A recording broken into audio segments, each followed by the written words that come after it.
अस्सलाम वालेकुम रहमतुल्लाहि व बरकातहू। जनाब, आप लोगों को बड़ी टेंशन है कि हलीम बनाना है, प्याज किस तरीके से फ़्राई करें, इतनी सारी प्याज कैसे फ़्राई हो गई। एक एक घंटे तक, आधे आधे घंटे तक खड़े रहते हैं और बस प्याज फ्राई होने का इंतज़ार करते रहते हैं। तो मैं आपको सबसे आसान टिप बता रही हूँ। मैंने प्याज को काट लिया और काटने के बाद इसको सारा दिन धूप में सुखाने के लिए रख दिया और ये धूप में सूख के इस कंडीशन में हो गई। हमने ऑयल गरम किया और ऑयल गरम करके तेज़ ऑयल गरम किया और इसके अंदर ये प्याज हमने इस तरीके से डाल दी। यकीन कीजिए कि यकीन करें कि मतलब बस हम यहाँ हमने प्याज डाली और वहाँ प्याज गोल्डन ब्राउन हो गई। मिनट भी नहीं लगेगा और आपकी प्याज गोल्डन ब्राउन हो जाएगी। देखिए मैं किस तरीके से ब्राउन कर रही हूँ।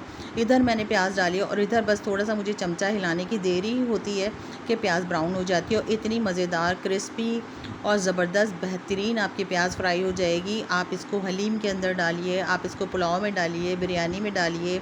आप कोरमा बनाते हैं तो कोरमे के लिए आपको ब्राउन प्याज चाहिए होती है।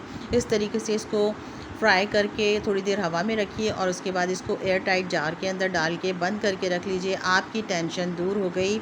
आपको जो इतनी टेंशन होती थी कि ढेरों प्याज फ्राई भी करनी है, काटनी भी है, तो कोई मसला नहीं है। प्याज को धोइए अच्छे तरीके से, कटिंग कीजिए और उसको पूरा दिन धूप में रख दीजिए बारीक बारीक काट के और धूप में से आप उठा लीजिए शाम को 6-7 बजे और उसके बाद इस तरीके से इसको फ्राई करें।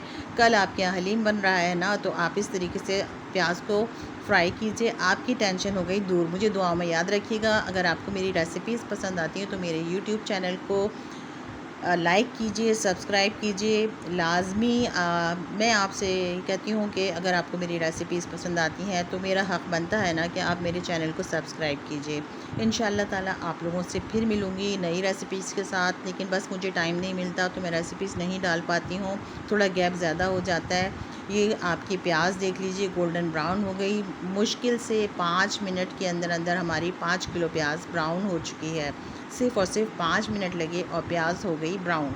ये देखिए कितनी क्रिस्पी, कितनी ज़बरदस्त गोल्डन प्याज हमारी ब्राउन हो गई है। हलीम के साथ खाने के लिए रेडी है। तो क्या ज़रूरत पड़ी है कि आप मुंह पे हाथ रखिए, खड़े होके प्याज गोल्डन होने का इंतज़ार करते रहें और सोचते रहें कि भाई हमारा टाइम कितना ज़ाया हो रहा है, प्याज गोल्डन होने का नाम ही नहीं ले रही।